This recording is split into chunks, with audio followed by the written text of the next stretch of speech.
Dave the dog and I have just spent the past 6 weeks circumnavigating our coast in search of the nation's best beach. And when we got here, we were both pretty certain we'd found it. We'd done 3,051 miles by the time we arrived on this beach, starting in Norfolk, going through Lincolnshire, Yorkshire, County Durham, Northumberland, around Scotland, along the Northern Irish coast, down the Welsh coast, across the Severn Bridge, through Devon and into Cornwall. And when we first stood on these sands, we both agreed there was going to have to be something pretty good further down the road to beat this one, but there wasn't. So, the Towans in Hayle is the Sunday Times Beach of the Year 2024. If all you know about this port is that it's a place with a Lidl that you pass on the way to St Ives, you're missing a trick. 3 miles of surf-battered golden sand running from the mouth of the Hayle River in the south all the way to Godrevy in the north. Getting into the Sunday Times Great British Beach Guide isn't easy. Each shortlisted strip of sand, shingle or rock goes through the same rigorous 11-point assessment. That assessment includes beach cleanliness, accessibility, cafes and shops, thank you, lifeguards, surf schools and rental outlets. Dave.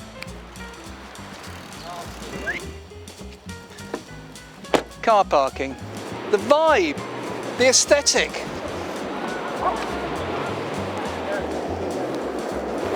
Dog friendliness.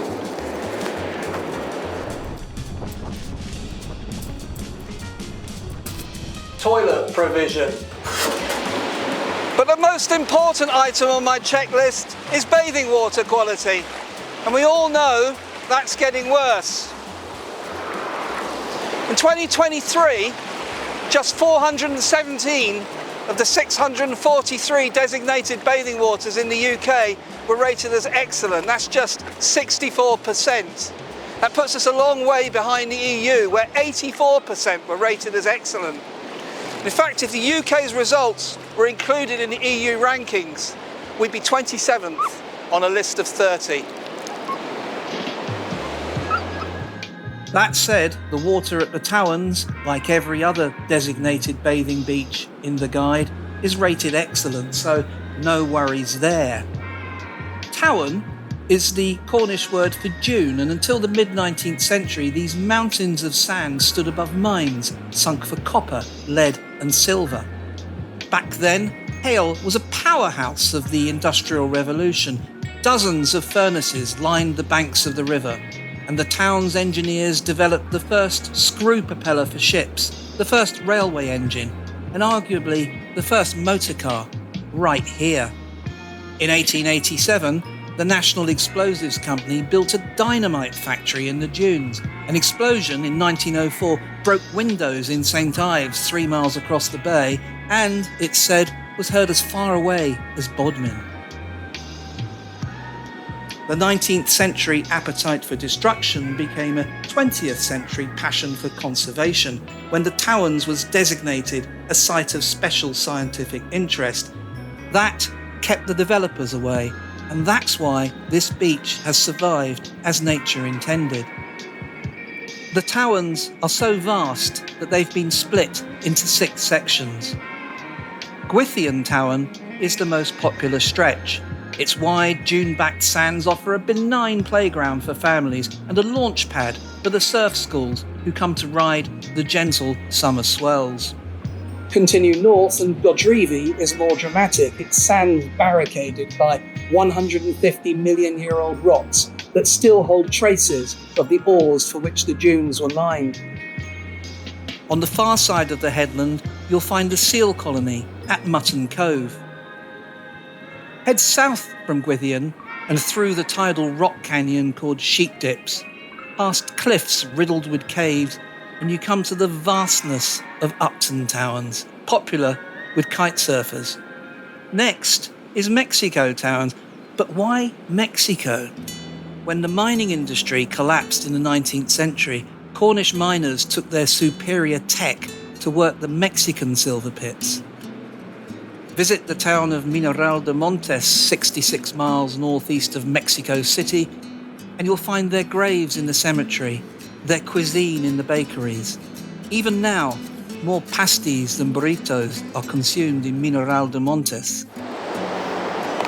But pumps and pasties weren't the only things the miners exported.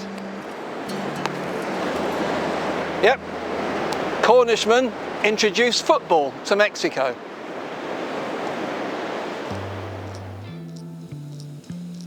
Next is Riviere, home of the Cove Cafe, where former rugby star turned chef Rupert Cooper doesn't do pasties.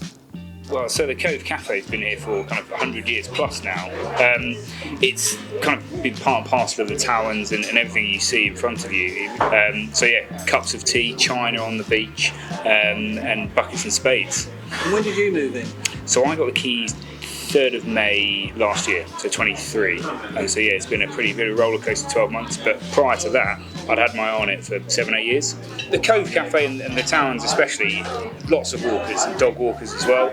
So hopefully we offer a bit of a haven, and where the weather's like this, it's almost a bothy on the beach. Frothy coffee in the bothy. If you want to go for that, you can. I'm not going to try it myself. Fine. But yeah, no, we are a haven, whether it's kind of wind, rain, sun or shine. We like to offer something for everyone.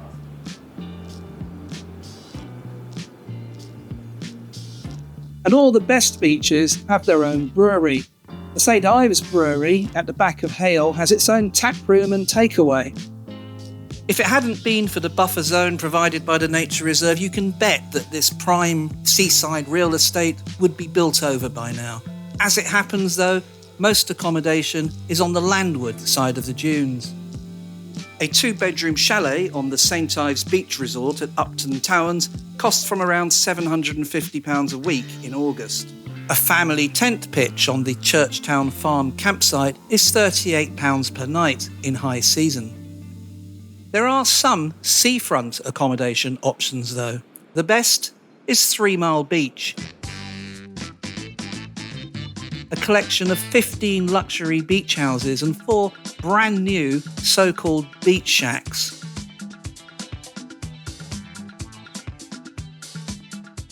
The resort is a labour of love for owner Craig Birkinshaw, founder of Audley Travel and passionate kite surfer.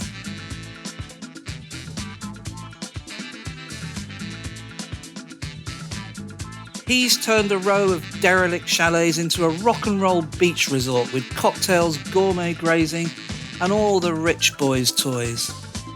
It costs upwards of $4,000 a week to stay here in high season, but there is a more reasonable alternative nearby. Opposite the public car park at Gwithian Town, Sunset Surf is a cafe, bar and surf school with a sea view loft apartment that's yours for around £1,000 a week outside the school holidays.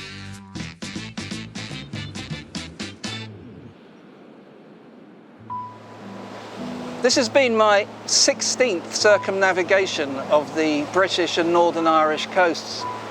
It takes about 6 weeks each time, so that equates to about 2 years on the road. 72,000 miles since 2008, and you'd think by now I'd have seen them all, but every year I find something that I haven't visited before. This year it was Monknash in the Vale of Glamorgan, an extraordinary beach that should be described as the Welsh Giant's Causeway. Our seaside is without doubt the most magnificent on earth, but many of our beaches aren't getting the love they deserve. I've seen coastal communities destroyed by second homes, and I'm not sure that employing locals as domestic staff for absentee landlords is a particularly fair exchange. I've seen once great coastal resorts brought down by poor water quality because our utility companies refuse to invest in the infrastructure necessary for the 21st century. I've seen bins left unemptied, toilets locked up, inaccessible, and everywhere the scourge of the ANPR parking bandits. All around our coasts, a citizens' army of volunteers spent 23,000 hours last year picking up garbage from our beaches. Our coast is a magnificent asset, but we need to look after it.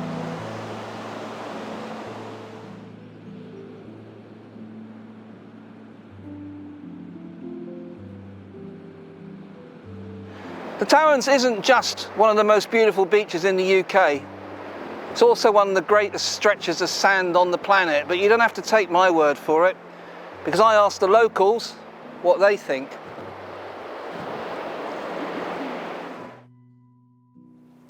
Penny, you wrote to the newspaper saying that I should come down and look at this beach. Why did you recommend it?